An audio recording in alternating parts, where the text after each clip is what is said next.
En date du 8 février 2024, le CINOB, Centre d'incubation et d'accélération de l'Université du Burundi, a organisé une formation en endroit des étudiants, des jeunes entrepreneurs et des professionnels comptables sur la comptabilité d'une entreprise.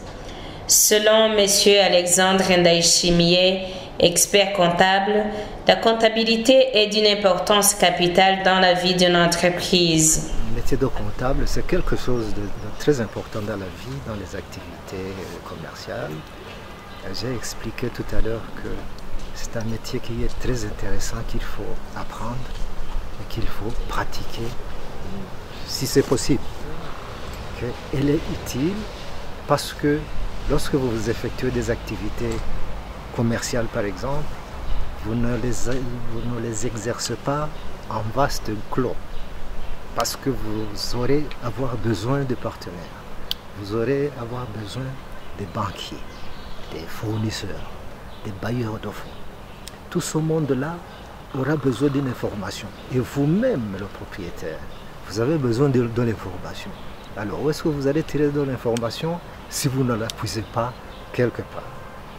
Tout ce monde-là que je viens d'expliquer, les banquiers par exemple, ils auront besoin de la comptabilité, des informations qui sont tirées de la comptabilité, pour pouvoir décider de vous octroyer des prêts.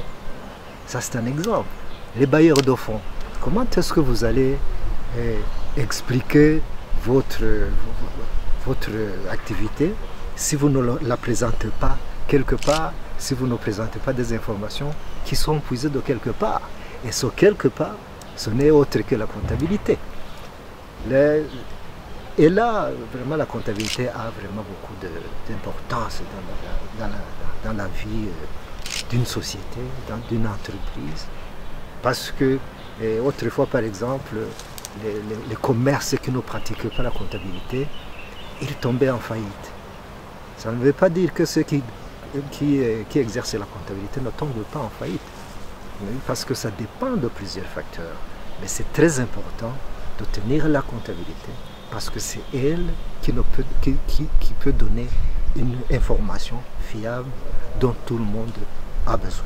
Par ailleurs, tenir une bonne comptabilité requiert un certain nombre d'astuces. Les astuces pour tenir une comptabilité, d'abord il faut la connaître. Parce que vous ne pouvez pas l'appliquer sans que vous l'ayez apprise, par exemple. Alors les autres astuces, il faut connaître les textes de loi qui régissent la comptabilité.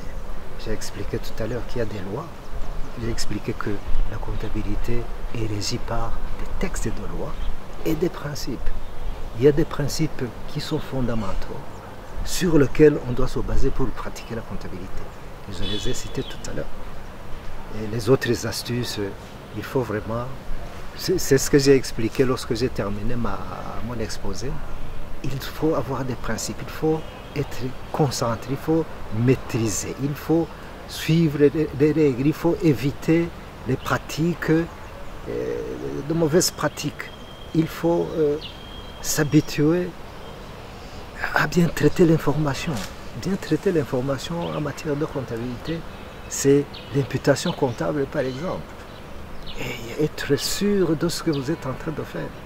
Être sûr de l'affectation, de l'utilisation des comptes.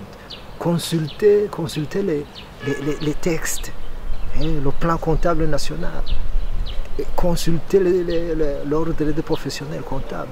Tout ce qui peut constituer une source d'information qui peut vous aider pour bien tenir une comptabilité. De l'avis de M. Alexandre Ndaïchimié, la comptabilité intéresse tout le monde pour affronter la vie en élargissant les connaissances. Pour la question, actuellement, vous savez, beaucoup de gens sont attirés par le business. Même ceux qui font les lettres actuellement, et vous avez vu qu'il y a des gens qui ont fait des lettres, mais qui ont abandonné les lettres pour s'adonner au commerce, sans nécessairement laisser les... Alors ça c'est pour dire que tout le monde actuellement est intéressé par le business, pour faire leur business. Mon ami, si vous ne savez pas comment exploiter une information financière, une information comptable, et à partir de la comptabilité justement, et ça c'est un problème. C'est tout simplement parce que actuellement on cherche à élargir les connaissances d'abord, et puis pour affronter actuellement la vie, vous voyez qu'on prend beaucoup de chemins. Même si vous avez fait les lettres, vous êtes parfois tenté par le commerce. Et voilà.